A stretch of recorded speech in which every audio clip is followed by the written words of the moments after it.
This is frankly incredible. Joe Rogan and Candace Owens, some of the biggest voices in right-wing politics, have come out against Donald Trump and his illegal, unconstitutional detainment of legal residents from America to El Salvador. Joe Rogan, who I want to show you here first, actually ends up quoting Benjamin Franklin. So let's watch this and I'll tell you why I think it's so important. What about due process? No, fuck that. Well, here's the problem with fuck that. The problem with things that are going in a radical direction, and then there's an overcorrection. So the overcorrection is lack of due process. The overcorrection is like round them all up, ship them to jail.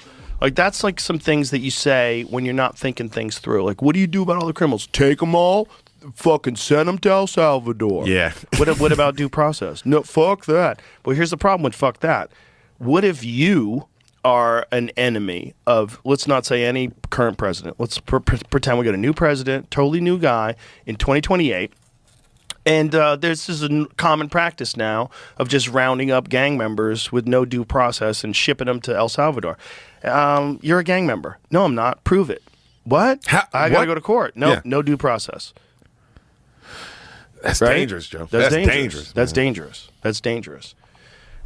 We got to be careful that we don't become monsters while we're fighting monsters. I think due process exists for a reason, and the reason is it is horrific for someone to be accused of something they didn't do, be imprisoned for crimes they didn't commit, and then live in a cell, live in a cage with a bunch of People who did commit shit. Here it is, Benjamin Franklin. It's better 100 guilty persons should escape than one innocent person should suffer. That is wisdom. Yeah. That has survived hundreds of years. It's incredibly accurate, and it is the foundation of freedom. Like, we have to make sure that these people are actually guilty, otherwise we become monsters. You can't, like, what is that, when you fight monsters, be careful that you don't become one? Become one. Yeah. Yeah. That's very important. It's very important. You know, you can't do that. You know, it's one of those things where to support one side of this, you have to deny some like basic human values. Either way, like to support just rounding people up and just assuming they're all gang members. I'm not saying they're doing that, but this is the worst case scenario, right? Yeah. They get a bunch of people in a room, they rope them all in, and one guy's just someone's cousin picking someone up to give him a ride home. That's possible. And now you're back on the one innocent person now you're right back. And what if with that dude is not doing anything wrong and he's got some stupid tattoos and they decide that this guy's a gang member, and now you're in a prison in El Salvador and you're not even from El Salvador. And now, you know, you were just a hairdresser or you were a tattoo artist or Family whatever man. you are. Yeah. You know, you came over here and maybe you got a green card and maybe you don't. Maybe you were just given asylum, because a lot of people from Venezuela were given asylum in America. Yeah. And then you get shipped to El Salvador, where you're not even from El Salvador.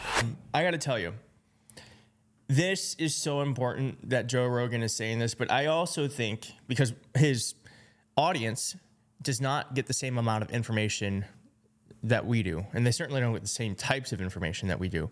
But secondly, it just goes to show that this is an issue that is terrible for Trump, that we have someone like Joe Rogan defending due process for migrants who are seeking asylum.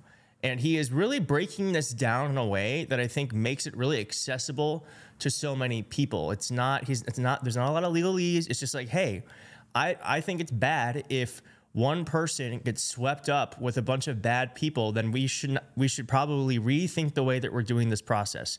And there's so many people on the right who aren't Joe Rogan who are saying, well, you know, they're here illegally. They're here illegally. And so it's really good that he is breaking this down in such an accessible way. And he's not the only one.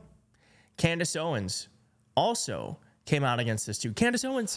Where are all of those free speech people who grifted off of free speech and who won't say anything? David Friedman, who actually was Trump's ambassador to Israel in his first term, he doesn't just stop at progressives and their critique of Israel. You're alluding to Candace Owens and Tucker Carlson.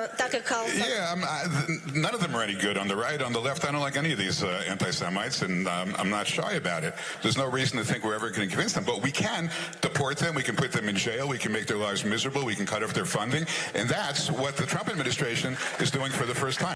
That was an answer to a question about Tucker Carlson and Candace Owens. So we're not talking about student visas anymore. So Tucker Carlson, Candace Owens, and everyone else, you start slightly criticizing Israel. We got a jail in Louisiana and then one in El Salvador that Israel can send you to via the US government. It's insane. Okay, it is insane. Time for Americans to wake up to what is happening, okay, because our freedoms will be taken away very quickly. I will not tolerate it, whether it's happening on the left or the right. I'm sorry. I'm guffawed. I cannot believe that I'm agreeing with Candace Owens and Joe Rogan in one video. This is how, again, this is how detrimental this position is for Trump. And I got to say, there's like this flavor. I just saw this. There's this flavor of pundit on the left, and I'm just going to show this. He's a friend of mine, but I disagree with him, and I'm just going to politely disagree with what he had just saw him post. But there's this flavor of opinion on the left where because of this woman who has nothing to do with any of this, is coming out against a mother whose child died, I guess, at the hands of an illegal immigrant. This guy says, Michael LaRosa, who was the press secretary for Jill Biden, says, yep, Trump has boxed in Democrats again and set us to defend unpopular institutions and problematic personalities. This is how the GOP will frame the choice for voters in 2026 in the case they will make in the court of public opinion. I just can't believe, one, that is so wrong. And two, this isn't about a person. This isn't about whether or not he did or didn't do something. This is about the fundamental right of someone to defend themselves in court against accusations by government. That's what this is about. So the right is going to try to make this about a mom and like some child that died. And I hate to sound callous, but like they're propping her up as a political weapon. It's disgusting. Also, just so you know, I've read that she's getting sued by her family because she put up a GoFundMe and it was supposed to go to the grandchildren, and she's kept the money for herself. So not the greatest personality to be putting forward anyways. But this just goes to show, I don't know what this Democratic strategist is thinking, because if Joe Rogan, Candace Owens, and me all agree on something, then we are creating a very broad coalition of Americans who think that this is wrong. And I think that means it's a political winner, and we need to keep pushing it. We need to keep pushing it. We need to keep pushing it. And this type of rhetoric misses the point. This isn't about scoring points. This is about fundamental freedoms. This is about our Constitution. And I don't know, does he think that like the Constitution is an unpopular institution? Maybe that's what he means. And if that's the case, then we're in a lot more trouble than this one issue we can fight against. But I don't believe that's the truth. I think people do want to defend the Constitution. I think they know when something is unfair and unjust, and we just need to remind them that that's what's happening.